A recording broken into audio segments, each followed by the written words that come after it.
Assalamu alaikum everyone. I hope all of you are fine. Let's begin with our discussion on today's topic, that is neoclassical or 18th century of English literature. So this period extends from 1660, the year Charles II was restored to the throne, until about 1789.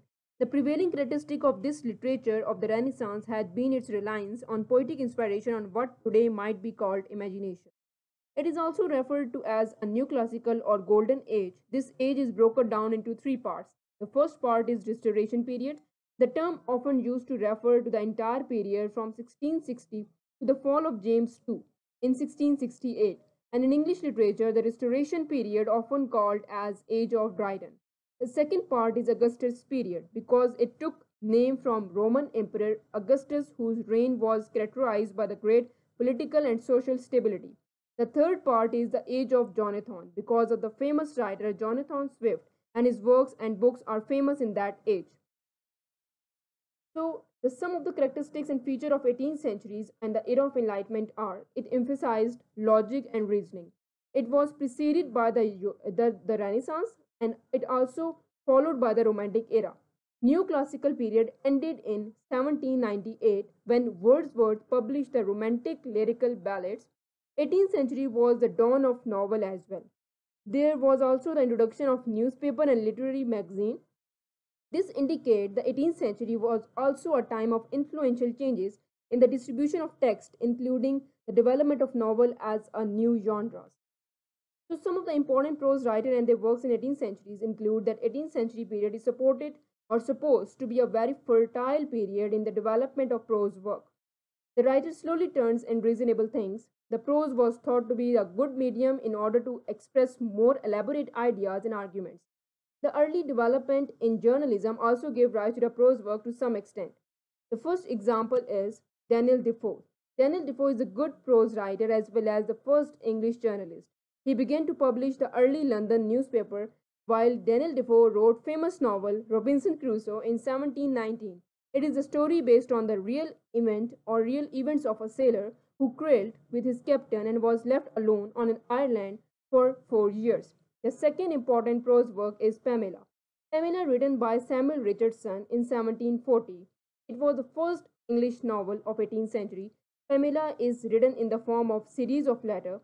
It contains a simple love story of virtuous servant girl who eventually married her master.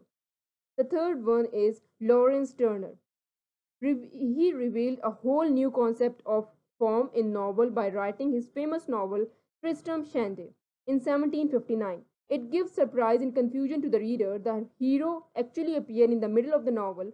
There are rows of stars and blank pages in the novel. His other works are not so confusing and are in better prose.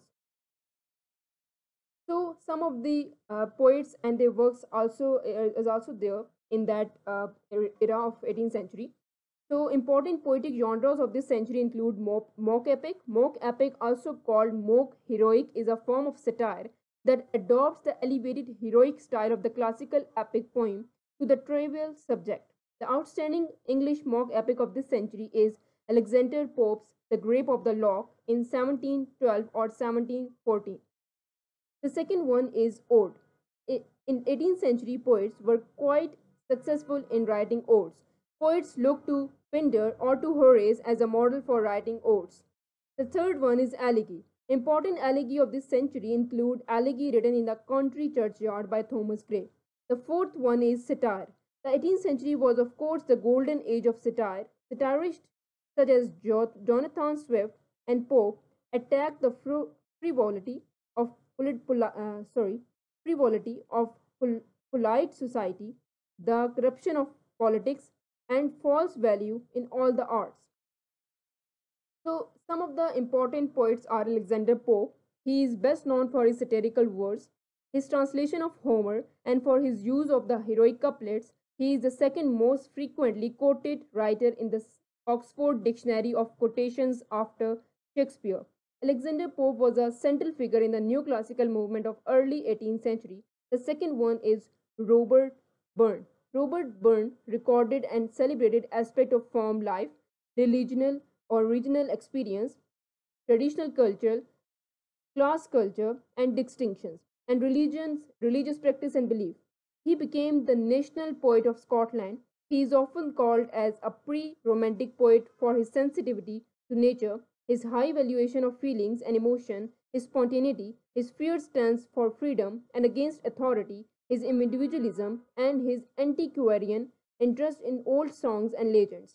Important works of Burns include Address to the Devil, A Fawn Kiss, Afton Water, and How Can I Keep My Maiden Hat? And that's all from my side. Please like, subscribe, and share my channel. Thank you for watching.